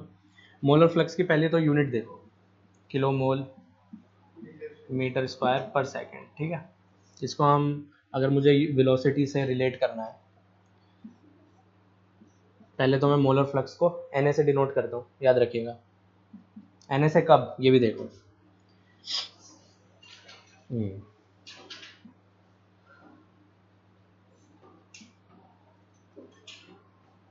Ca मेरा क्या है, कंसंट्रेशन। कंसंट्रेशन की यूनिट बताइए, मोल्स में ऑफ कोर्स, क्योंकि मोलर फ्लक्स पड़ रहा है। हाँ, kilo moles per metre cube. Moles कम हो जाते हैं, किलो मोल्स थोड़ा सही बैठता है, पॉइंट नहीं आती वैल्यू जो भी हम निकालते हैं। ये तो हो गया kilo mole per metre cube, और ये हमारी वेलोसिटी है, इसकी यूनिट क्या होती है भाई, मीटर पर सेकंड। आ गया ना, kilo mole per metre square पर सेकंड। बट ये जीरो क्या है, स्टेशनरी ऑब्जर्वर है। But what if it starts moving, अगर ये स्टार्ट करता है, हाँ वो मूव करेगा भाई, जीरो की जगह कुछ और आएगा, लेकिन उसकी वेलोसिटी होनी क्या चाहिए। तो गेट के सिलेबस में ना दो वेलोसिटीज आई हैं, गेट के सिलेबस में क्या, बुक में भी है। एक तो मास, क्या नाम है, molar velocity and mass velocity, जो आपने दो निकाली, ठीक है। तो हम मोलर वेलोसिटी जो आपने निकाली थी, आप पूछ रहे थे ना डिनोट किससे करें, लास्ट वाले को कैपिटल यू से करते हैं, मुझे याद आया। इसको X I U A, sorry U I, I equals to 1 to N, इसको कैपिटल यू से करते हैं। ये क्या होता है, मोलर वेलोसिटी होती है। इसको लिख लेना ज़रा। और हमारा दूसरा होता है, इसको किससे करते हैं भाई, omega I U I, I equals to 1 to N, इसको स्मॉल यू से करते हैं।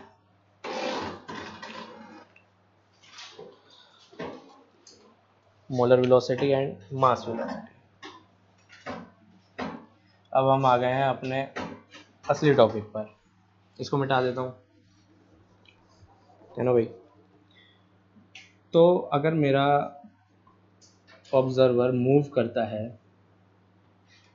With mass velocity, mass weighted velocity, exactly, मेरे पास दो वेलोसिटीज हैं, मैं ये कंसीडर कर रहा हूँ इन्हीं दो वेलोसिटी से मेरा ऑब्जर्वर मूव करेगा, क्योंकि यही दो वेलोसिटीज मैं जानता हूँ, यही दो वेलोसिटीज मेरी स्टडी में है। इसके अलावा ऐसा नहीं कि मैं 2 3 4 मीटर पर सेकंड से जाने लगूंगा, नहीं, मैं वो वेलोसिटीज चुन रहा हूँ जो हमारे सिस्टम में है, थोड़ा आसान बनाने के लिए। इसको क्या कर लिया मैंने, u, इसको मैं किससे डिनोट करता हूँ, आई ए से, ठीक है। और तीसरी वेलोसिटी क्या हो सकती है, अगर मेरा ऑब्जर्वर हाँ नहीं, इसमें हो, क्या नाम है, मुझे शायद आपके पास नहीं, मोलर वेलोसिटी से मूव कर रहा हूँ, इसको मैं जे ए से डिनोट करता हूँ। तीन वेलोसिटीज हो गई, ये किसके लिए अंदर है, मोलर फ्लक्स के अंदर। अब आप सबकी यूनिट निकालो ना भाई, तो ये यूनिट निकलेगी, बट इन तीनों को याद कैसे करना है, स्टेशनरी ऑब्जर्वर एंड क्या नाम है हमारा, मास वेलोसिटी के रिस्पेक्ट में, और ये क्या है, मोलर वेलोसिटी के रिस्पेक्ट में। तो इसकी एक टेबल बना लेते हैं, ठीक है ना। देखो ऐसे समझो, थोड़ा आसान होगा, हाँ याद करने के लिए, क्योंकि हमें तो आखिर में याद करना ना भाई कम टाइम में। यहाँ पे लिखिए फ्लक्स, इसको दो कंपोनेंट में डिवाइड कर दीजिए। पहला तो हो गया हमारा मोलर फ्लक्स, ठीक है, दूसरा हमारा हो गया मास फ्लक्स, ठीक है। अब मोलर फ्लक्स के आपने ये तीनों लिख लिए हैं, है ना, इसको लिख लीजिए, इन्हीं तीनों को आप यहाँ पे लिख लीजिए, पहली बात तो। अब हम मास फ्लक्स का बता देते हैं। मास फ्लक्स में अब होगा क्या, मास फ्लक्स में हमारी दो चीजें हो सकती हैं। पहले यार एक काम करो,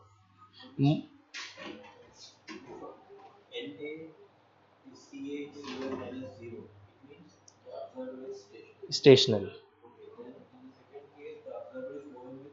mass weighted average velocity, and in third case observer is moving in molar weighted average velocity। एक काम करें, इसको लिख लो, क्या लिखना है क्या, इसको लिख लीजिए, इसके आगे लिख लीजिए observer at stationary, observer moving with mass weighted velocity, observer moving with molar weighted velocity, ये तीन लिख लीजिए।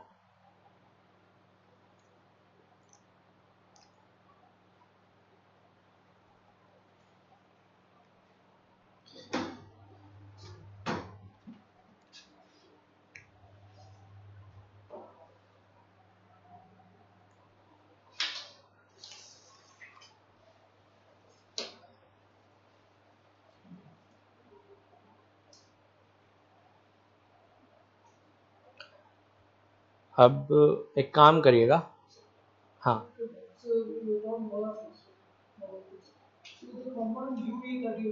या या this is species velocity, species velocity of a is mm, it can be equal to mass velocity, it can be or it cannot be, small u, I can define it,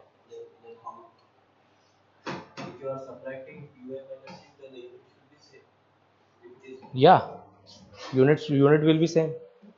Right. Small u, this IA formula, small u is mass, and UA should be also in mass. या UA velocity है, उसकी velocity उसकी unit change नहीं हो रही है, उसकी unit change नहीं हो रही है, ठीक है। अब आप 1 मिनट ना आप ये लिखिए जो मैं बोल रहा हूँ। यहाँ पर असल में हुआ क्या है कि जो मेरा ऑब्जर्वर है ना, उसकी जो वेलोसिटी है और जो मेरा मास वेटेड एवरेज वेलोसिटी है, उसकी मैथमेटिकल वैल्यू सेम हो रही है। ये मैंने माना है, ये मेरी हाइपोथेटिकल स्टडी है, केवल मैथमेटिकल वैल्यू सेम हुई है, इससे और कुछ लेना देना नहीं है, ठीक है। तो मैं जो मास फ्लक्स में पढ़ाऊंगा ना, इस चीज़ को मैं लिखवा देता हूँ, वही चीज़ इसके लिए है, ठीक है ना। तो आप लिख लीजिए, थोड़ा आसान रहेगा।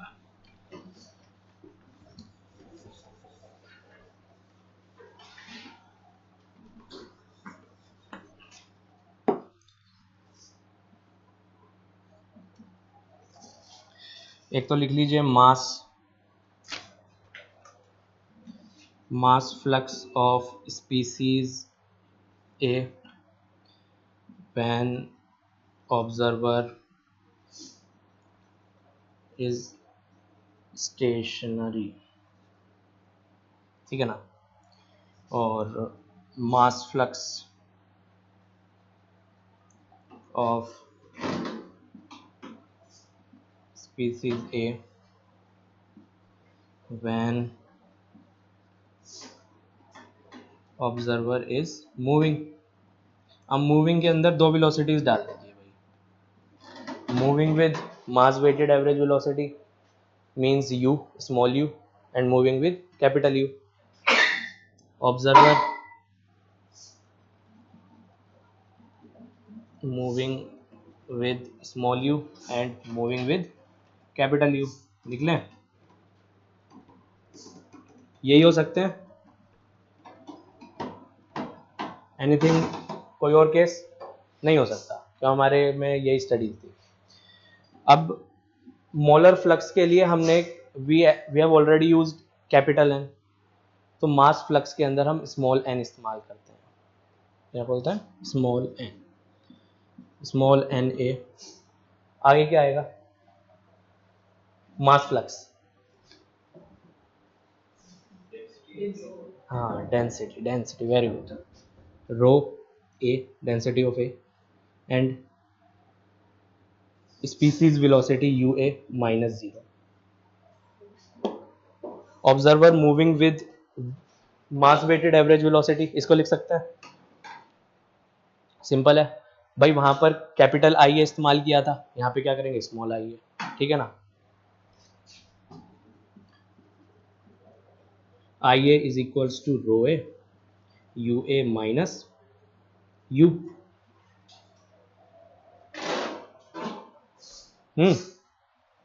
क्या हुआ? नहीं आ रहा क्या? अरे बहुत आसान है ये सब, असल में पूछा भी नहीं जाता है। बट अगर 0.1% आता है, असल में क्वेश्चन इससे आते नहीं है, आते हैं हमारे इंटरफेस मास ट्रांसफर से आते हैं, जो उसका आखिरी टॉपिक है। बट हमें पढ़ना पूरा है, इंटरव्यू का क्या पता भाई, पूछते हैं वो ऐसे क्वेश्चंस पूछते हैं। रिलेशन होता है सर फ्लक्स का, कंसंट्रेशन इनटू वेलोसिटी। हाँ, वहीं से तो यूनिट आती है, किलोमोल मीटर स्क्वायर पर सेकंड है ना, वहीं से तो यूनिट आ रही है। वही है भाई, कितना मोलिक्यूल मेरी उस वेलोसिटी से जाता है तो मेरा वही तो फ्लक्स होता है। आप समझो ना, अगर आप किसी बेंच को फोर्स करते हो डिस्टेंस पे, तो क्या निकलता है? हमारा वर्क निकलता है। वही चीज यहां हो रही है भाई। इसका लिखा आप लोगों ने, इसका भी लिखो, लिख लिया। J A is equals to rho A U A minus, या density is also concentration, kilogram per metre cube. जब भी कंफ्यूजन आए, यूनिट देखो, क्या देखो? यूनिट। तुझे कंफ्यूजन आई, यूनिट देख, kilogram per metre cube. Velocity की यूनिट तो सेम होती है, वो तो चेंज होती नहीं, किसी के भी इस्तेमाल करो। मीटर पर सेकंड क्या आ रहा है? किलोग्राम मीटर स्क्वायर पर सेकंड। भाई मास फ्लक्स ही है ना, यही होती है मास फ्लक्स की यूनिट, सही जा रहे हैं, है ना। तो ये तीन और डिफाइन हो गए।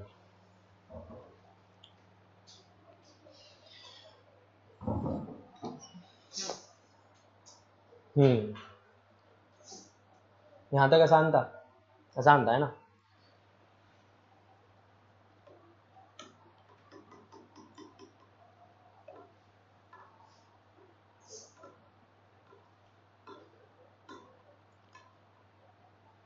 अब इस टॉपिक को ना थोड़ा डेप्थ में समझते हैं, ठीक है। अब आपने सोचा कि मैंने आपको इतनी वेलोसिटीज बताई, व्हाट अबाउट यूए, ये स्पीसीज वेलोसिटी मैंने कहाँ कैसे निकाली है, इसके बारे में बताइए। स्पीसीज वेलोसिटी मोलर फ्लक्स के अंदर जो यूए है और जो मास फ्लक्स के अंदर यूए है, क्या वो सेम है? Is their value same for mass flux and molar flux? Is it same और is it different? It could be same, how could, कैसे same? because if I see it means units अगर of या ठीक है, ठीक है, सही है, कोई दिक्कत नहीं है। अगर मैं ये कहूँ कि hypothetically, just a case, if gate has given a question in such a way that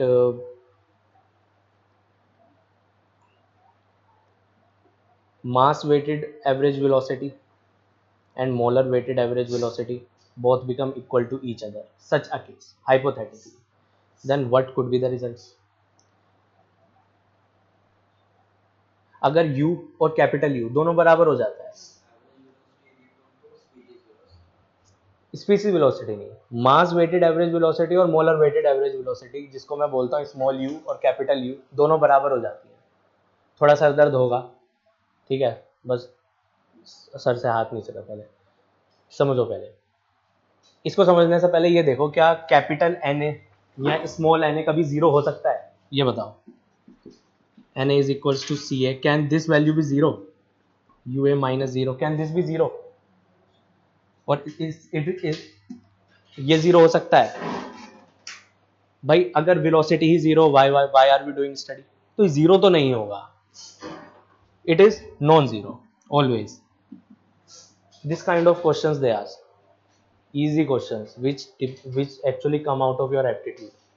क्या ये जीरो हो सकता है? भाई अगर ये जीरो हो, वेलोसिटी ही जीरो है, तो why are we doing it study? it must be in it cannot be in above absolute zero state ना, जीरो स्टेट से ऊपर ही नहीं अगर वेलोसिटी ही नहीं है तो, है ना भाई, टेम्परेचर ग्रेडियंट ही नहीं है तो स्टडी करने का फायदा क्या? अगला लो, capital I A, C A U A minus U. अब ये बताओ, अगर ये दोनों वेलोसिटी सेम हो जाती हैं, species velocity and mass weighted average velocity, hypothetically if they become equal, mathematically if their value become equal, can capital A become zero? capital IA become zero? can it be zero? अगर ये दोनों same हो जाती है velocity, हो जाएगा। तो वो ऐसे पूछता है, वो बहुत आसान आसान सवाल पूछता है, वो ये नहीं पूछेगा कैसे आए हैं, वो आपको बताएगा कि भाई हमने ऐसा करा तो ऐसा होगा या नहीं होगा, दिख रहा है फॉर्मूले में, हो जाएगा इफ दे बिकम इक्वल। अगला केस लो, अगला क्या, इसका लो। अगर इसकी ये केस हो सकता है जीरो, अगर यू एंड यू बराबर हो जाए, हो जाएगा। हाँ ऐसे ही ये, क्या ये जीरो हो सकता है? अगर ये जीरो हो सकता है, क्या हमारी species velocity molar average velocity के बराबर हो सकती है? अगर वो बताएगा तो हाँ भाई हो सकती है, जीरो भी हो सकती है। अगर वो नहीं बताता, ये जीरो नहीं होगा फिर, समझ रहे हो? तो याद रखिएगा,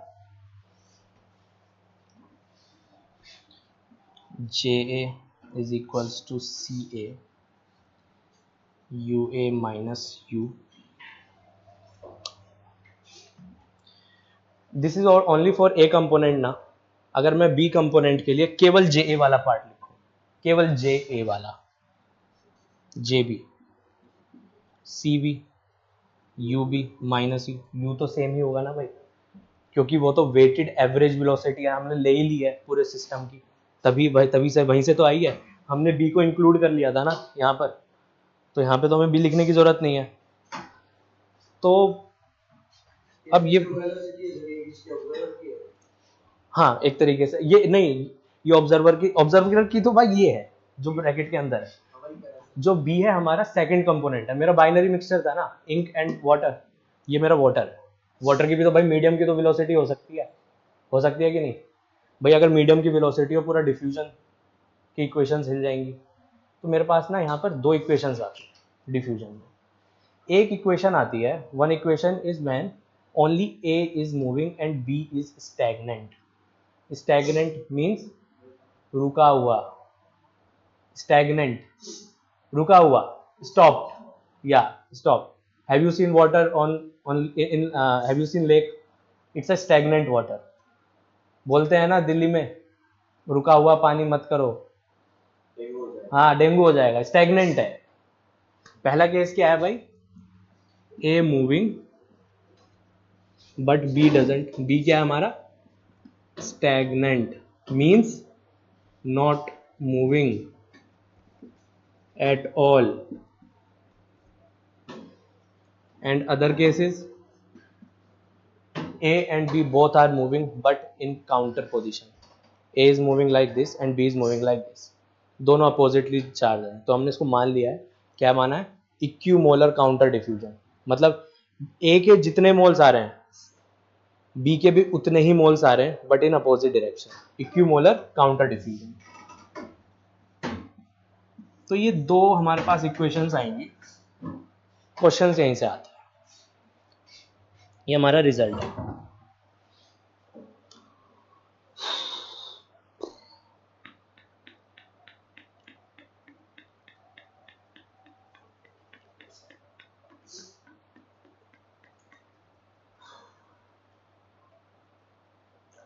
Let's say if our absorber is moving with molar weighted average velocity, means capital U से मूव कर रहा है, U से, तो मैं इनमें से कौन सी इक्वेशन चूज करूं? वेटेड एवरेज वेलोसिटी, हाँ जे मैंने चूज करा। अब मैं अपने जो मेरा सिस्टम में दूसरा कंपोनेंट है बी, मैं उसकी भी स्टडी करता हूँ। अगर मेरा सिस्टम की वेलोसिटी भी u के बराबर है, मींस मेरा species velocity and system velocity both become equal,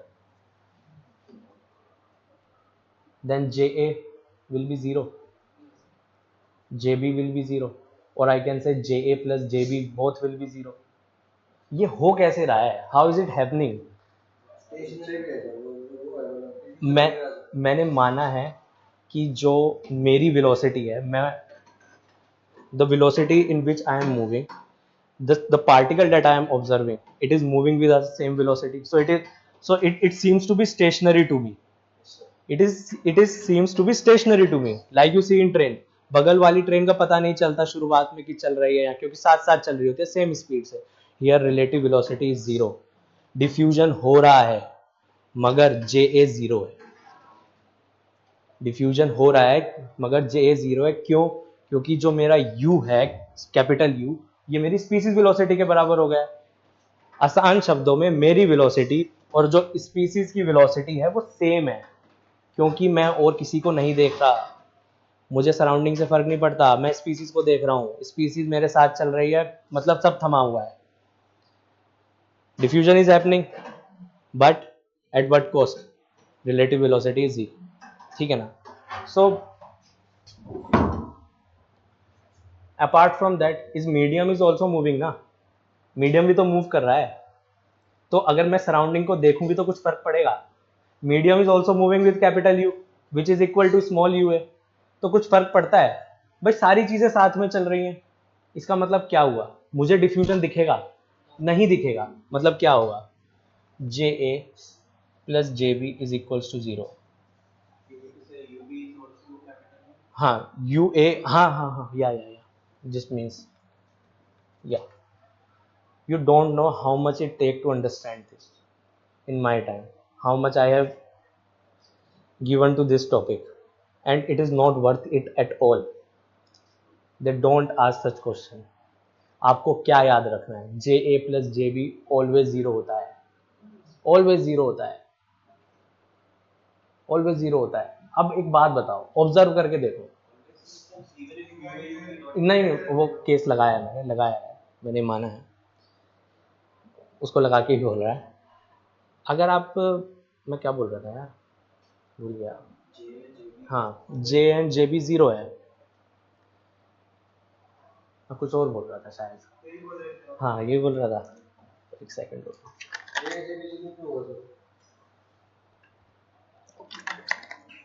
ऐसे सोचो, मेरे पास पानी है, मैंने इंक डाली, मैं देख रहा हूँ ए के मॉलिक्यूल्स मूव कर रहे हैं, बी के मॉलिक्यूल्स मूव कर रहे हैं, आई कैन सी डिफ्यूजन। अब मैं ऐसी वेलोसिटी से मूव करता हूँ, एक ऐसी कंडीशन आती है at which the A component velocity, B component velocity and mean velocity all three become equal. Equal हो गया तो क्या मुझे डिफ्यूजन दिखेगा? क्या ए का बी में डिफ्यूजन दिखेगा? नहीं दिखेगा। All three become equal, relative velocity zero हो गई। बहुत आसान चीज है, इसलिए मैं कह रहा हूं J A plus J B equals to zero. आपको याद रखना है, जब भी गेट में क्वेश्चन आता है आपके पास, वो कंडीशन बता देता है, ठीक है ना। वैसे जितने भी आए हैं कंडीशन बता के ही आए हैं, और आगे भी बताएगा। नहीं भी बताता है तो आपको ये मानना है कि हमने गेट के पीवाईक्यूज करे हैं, बट ऐसे करते नहीं है वो कि आप लोगों के साथ खेल करें। वो कंडीशन बताएगा, आपको क्या करना है, J A plus J B equals को जीरो को तो सही मानना है, उसके साथ तो कुछ छेड़खानी करनी ही नहीं है, ठीक है ना। N A plus N B, N A plus N B निकालूं, N A capital N A plus capital N B, ये नॉन जीरो होगा हमेशा भाई? ये तो होगा नहीं, तो रिजल्ट लिखो, मिटा दो।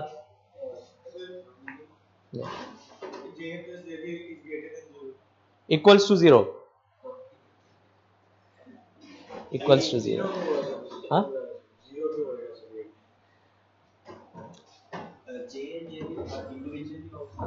या आप डिफ्यूजन किसी एक कंपोनेंट को देख के कर सकते हो? ये बताओ, ये किसी एक कंपोनेंट को देख के डिफ्यूजन कर सकते हो? आप ये देखोगे ना कि एक जो पहला जो मेरा एक कंपोनेंट है वो दूसरे कंपोनेंट के रिस्पेक्ट में कुछ मूव कर रहा है, भाई आप तभी तो देख सकते हो अगर मूव कर रहा है, ठीक है ना।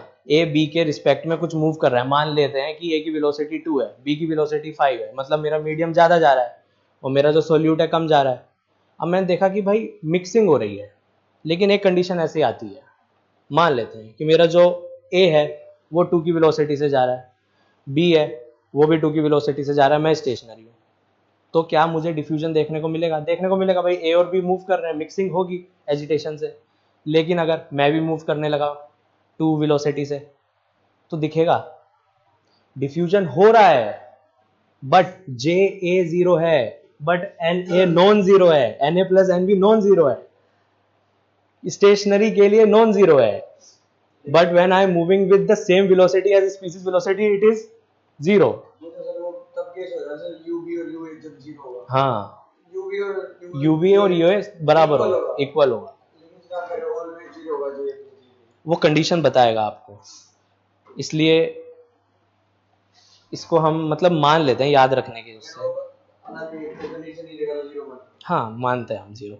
अब आप ये देखो ना कि एक मिनट ना, आप एक काम कीजिए, आप इस टॉपिक को ऐसे लिखिए। मैं ये कहना चाहता हूँ कि हो सकता है आपको थोड़ा सा डाउट रहे इसमें, अभी तक आया समझ में? ये बताइए, तो आया होगा बट थोड़ा सा डाउट अब भी होगा, मानते हो इस बात को कि हाँ सर कुछ तो लैक हो रहा है? मैं कह रहा हूँ चैप्टर के एंड तक समझ में आ जाएगा, क्योंकि आगे डेरिवेशंस हैं, समझ रहे हो उनका। जब इस चीज़ का यूज़ होगा ना तब आपको समझ में आएगा क्यों हो रहा है, तब आपको समझ में आएगा जो हमने ये यू ए है, स्पीसीज वेलोसिटीज है, ये है क्या, ये यू ए। भाई आप ये भी तो सोचो, अगर मैं मोलर फ्लक्स फ्लक्स निकाल रहा हूँ, वो भी मोलर फ्लक्स के अंदर, तो मैं जो यू ए निकालूंगा, क्या मैं जो मेरी स्पीसीज वेलोसिटीज होगी, क्या मैं ऐसे नहीं निकालूंगा कि वो मेरी मोलर वेटेड एवरेज वेलोसिटी आए, क्योंकि मैं मास वेलोसिटी निकाल रहा हूं। ऐसे समझो भाई, मैंने एन ए निकालना है, क्या है ये? मोलर फ्लक्स है, मेरे पास कंसंट्रेशन है, मैं इस कंसंट्रेशन में क्या मल्टीप्लाई करूंगा, मोलर वेलोसिटी और मास वेलोसिटी, बताओ भाई। मास वेलोसिटी का मल्टीप्लाई करने का मतलब नहीं बनता, मैं करूंगा मोलर वेलोसिटी। तो ये चीज आपको समझनी है कि जो मेरी स्पीसीज की वेलोसिटी आ रही है ना, वो भी एक मोलर वेलोसिटी है, इसलिए ये दोनों इक्वल हो रही हैं। यूए भी मोलर वेलोसिटी है, कैपिटल यू भी मोलर वेलोसिटी है, कैलकुलेटेड है, जो मेथड है जो हमने कैलकुलेट करा मोल बेस पर है, तो मैथमेटिकल वैल्यू सेम हो सकती है ना दोनों की भाई, दोनों अगर मोलर वेलोसिटीज हैं तो। मानते हो इस बात को? या क्यों नहीं मान सकते हैं?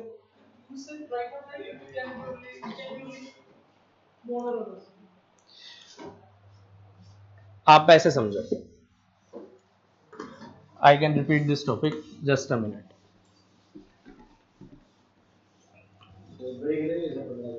ले लो 5 मिनट 10 मिनट ले लो, ले लो कोई बात नहीं। हाँ हाँ एक सेकंड, इधर इधर को आ जाओ, मुझे सुनाई नहीं दिया मेरे को। हाँ तो आप ले सकते हैं, मैं वो भी केस बताऊंगा, मैं वो भी केस बताऊंगा। मैंने बताया तो इस स्पेशल केस के लिए ये हमारा जीरो होगा, बट जो गेट में क्वेश्चंस आए हैं वो हमारे इसी से ही आते हैं हमेशा। तो आपको ये याद रखना है कि हमारा जे प्लस जे भी तो जीरो है ही, बट मैं ये भी केस बताऊंगा जहाँ पे मेरा नॉन जीरो भी है वो वाला पार्ट, बट ये हमारा जीरो ही निकलता है।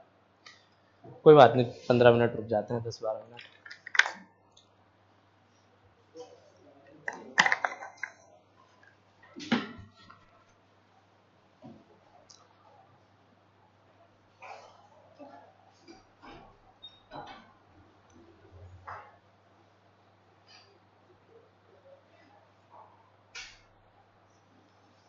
आपका क्या नाम है? संतोष। संतोष देखो ऐसे समझो, आपको समझ नहीं आया ना, मैं आपको एक सीधी भाषा में समझाता हूँ बड़े आसान से। अगर मुझे स्टडी करनी है, ये मेरे ऊपर है, मैं क्या वेलोसिटी, क्या मेथड करता हूँ वेलोसिटी नापने के लिए। जो मेरा स्पीसीज वेलोसिटी है, आपको यहाँ कन्फ्यूजन हो रही है, अगर मैं species velocity mass weighted average velocity पे लेता हूँ, और जो मेरा जे ए है, जे क्या है आपको पता है ना?